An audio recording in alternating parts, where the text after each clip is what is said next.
Hello YouTube, this is Charlie426 and today we have the review of the HGUC Gundam Mark II plus Flying Armor.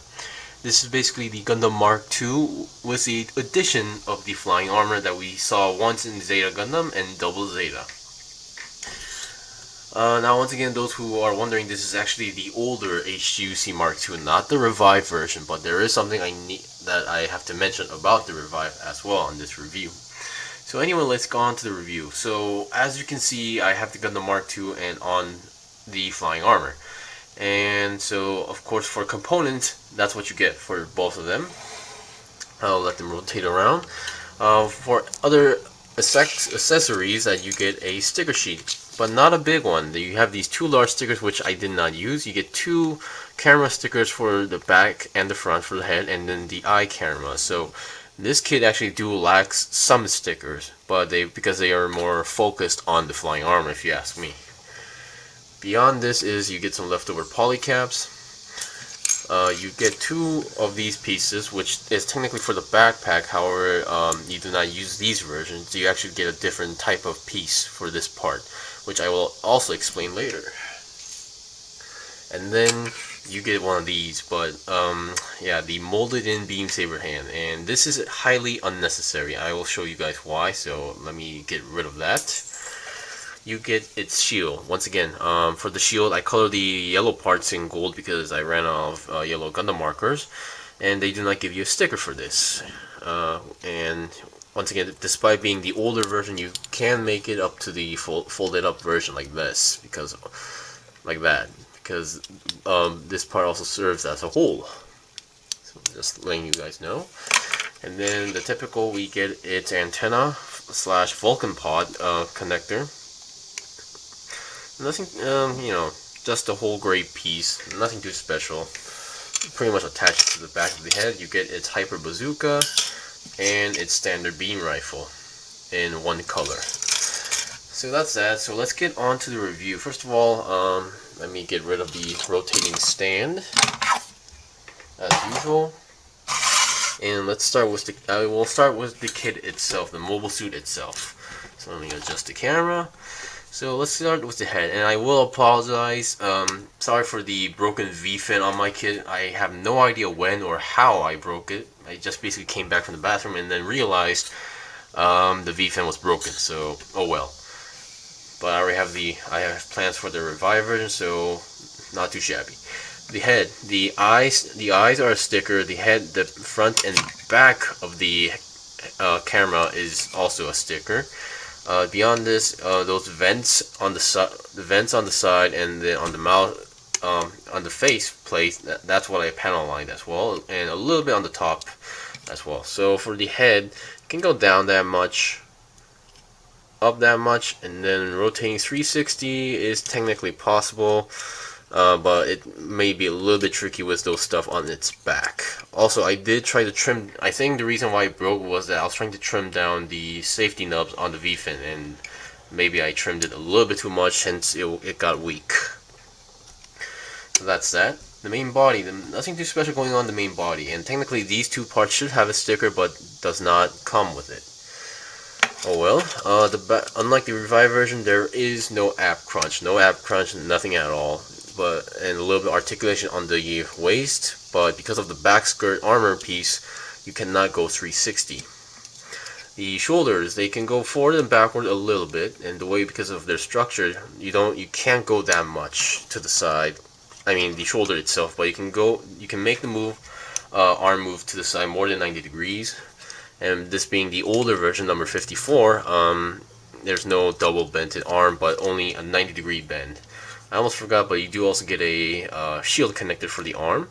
And your hands are typical ball jointed hands. You only get two hands. One is a multi-purpose hand for the left hand, and the trigger finger for the right hand. I mean, if you, of course, include the beam saber molded version, that's 3.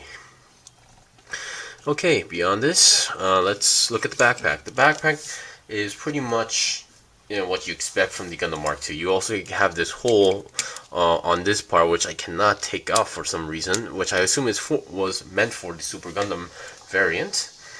For the backpack, now here's the main difference. Usually a normal Gundam Mark II would have the plastic piece going through the backpack. However, because of the flying armor gimmick, you have to bend these back sections to like this. So in order to do that, they instead give you an empty version with these cables. So there's nothing inside the cables. The cables are just connected inside main backpack. So yeah, those shoelace cables, or the cables that usually we see in the Gundam Mark IIs, and it's used on the backpack. So that's a pretty interesting gimmick or consideration they did, if you ask me.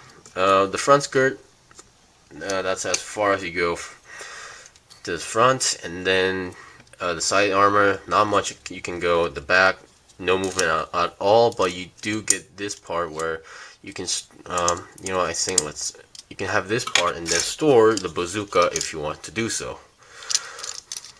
Not the best connection, but at the same time, not the worst. So being the old version, this thing has no side swivel, but can go up to the front 90 degrees and then only have a 90-degree bend, and can go to the side that much. And your feet are your ball jointed feet.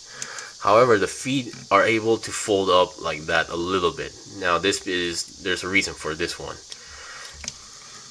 Okay, we've seen the basics.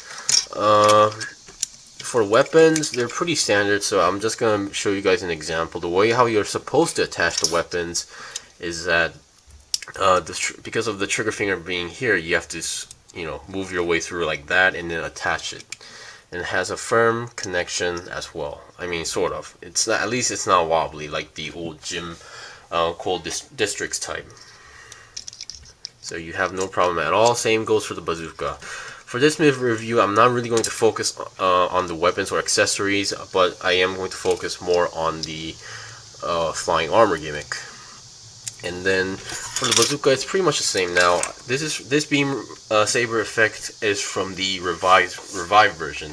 I only have the Titans, just letting you guys know. So what you can do is that this thing still has the hole in it. You still have the beam saber hole in it. It attaches perfectly. It's a perfect fit, and you can just pretty much latch it on to the trigger finger hand. And because the way how it works, it has a pretty firm connection. So you have no worries at all. So if you have like a leftover beam saber, you can just pretty much give it to this one. So that's that. So now let's look at the main finale. Now, if you're buying this kit today, you're pretty much buying it for the flying armor. So let me look at the flying armor. The flying armor is way bigger than I thought. I was expecting something smaller, but this thing is huge. I mean, look at it. It's taller than the kit itself. So I actually measured it, and it's about 22 centimeters, a little bit more, basically overall more than 22 centimeters, 22.3 or 4 centimeters. So that's a pretty good length, and I really do like how this worked. However, the only downside is that these black sections here are supposed to be stickers. I did not want to use those stickers, so I just colored them. Also, every line you see is everything like panel line, so this does require some extra panel lining work. At least the red parts are all separate pieces. So the way how this works is that there's no special connector or adapter for the kit. First of all, you get the shield. And you remember this part here. There's actually a peg on the front. You can attach the shield like that. It pegs in perfectly. And for the rest, here comes how it works. So you bend the arms like that, and then you move the feet like this. You fold them up, and then you just slide the hands into these sockets area, which it gives you like an illusion, but there's no actual handle. But before that, you slide the feet into these compartment here. You just slide the feet like that. It's like a perfect fit, and then there you go. Technically, you should also have the shield connector off for a better or smoother connection. And that's pretty much how this works. And you're supposed to bend the beam saber sockets here, or the thrusters on the back on this area, and that's basically it for the flying armor gimmick. There's no actual connector, so as long as you can slide in the feet and then make the hands go in those sockets, you can pretty much put any kit on this flying armor. Too bad there's no actual compartment that you can store in the weapons, but I believe that wasn't I believe in the original anime that wasn't the case as well. So that's pretty much it. Now, a lot of you would be questioning about what's the difference between this and the premium Bandai version that comes with the part that can make the Super Gundam. They're, as far as I know, they're the exact same thing, but I believe it has like a better color scheme. And for the super armor thing, I believe they give you a additional attachment so you can connect that part to the RGs.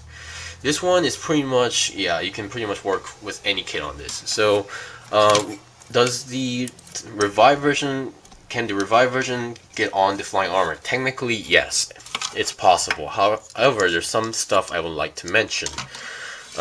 It's compatible, but the arms, no problem at all. Oops, come on. The arms are possible. You can put in the arms. However, the problem, I wouldn't say problem, but the feet. The revive version does not, the feet does not fold. So you have to like work your way through on here to make it look natural. And it's technically possible. I mean, if you work your way through on it. It does take a little bit of time, but once you got it, you sort of have it. You sort of have it. It's not the perfect pose, but if you like, yeah, you can fidget around. But the problem is the backpack. The backpack it does not have those cables, but rather there's like a piece going through the backpack, so you cannot fold the backpack like the this one comes with one. So I believe this Mark II, the only special part is the this part on the backpack. So that's pretty much it. So I guess if you have the Mark II Revive, and you can pretty much modify this, you can cut those parts off, make a hole, and then put some cables, or you can slap this backpack on it if you can. And for the feet as well, you can just, I don't know, peg these off and peg it on the Revive if you want to do so. So I guess that's it, and if there's one more gimmick that I would like to show you guys would be, oh, also for the shield. This is the old version of the shield, but if you want to put the Revive version, this is the Titan's Revive version, and it's also like almost a perfect fit. I think it's almost a perfect fit. There's a little bit size difference between the holes, but it fits almost perfectly, so you have nothing to worry about. You can pretty much color this in a Titan's version if you want to do so. Really your choice. And beyond this, they give you the stand, and you have this part where you can pretty much control the, you know, the angle of the flying armor. So really up to you. And if you don't want that, you can just detach it, which is also kind of tricky if you ask me. Yeah, but there we go. You can detach that, and below the action base, they do give you a piece that cover up that hole. And yeah, I really like this. If you want a flying armor, this is your kit. However, the price, once again, you're technically getting two stuff, so it's kind of pricey, but if you don't want to buy the premium Bandai or having a hard time finding it, yeah, this one's, I believe it's worth it. Alright, so that was pretty much it for the review of the flying armor. Once again, I would recommend this if you are a really hardcore fan of the Gundam Mark II series, and then if you really want to like make a diorama of like going into the atmosphere with the flying armor, or if you basically need the flying armor, this is your kit. However, once again, there's no actual adapter on the kit, on the flying armor, or on the kit itself, so if you want to make it stand, you really need to balance it through, or at least you're gonna have to balance the flying armor. You have to make it as flat as possible, and then just pretty much like that. So yeah, thank you for watching the review. This was the review of the HGUC Gundam Mark II with the flying armor. Once again, if you can find the premium Bandai version, you can always go for this. The build itself is pretty fun, and yeah, the color separation is also superb, except for the black sections I showed you guys on my flying armor. So if you guys got any questions or requests, leave a comment below. If I got anything wrong, leave a comment below as well. I still have more kits to buy and build and make reviews out of, so please stay tuned. Until then, see you guys next time.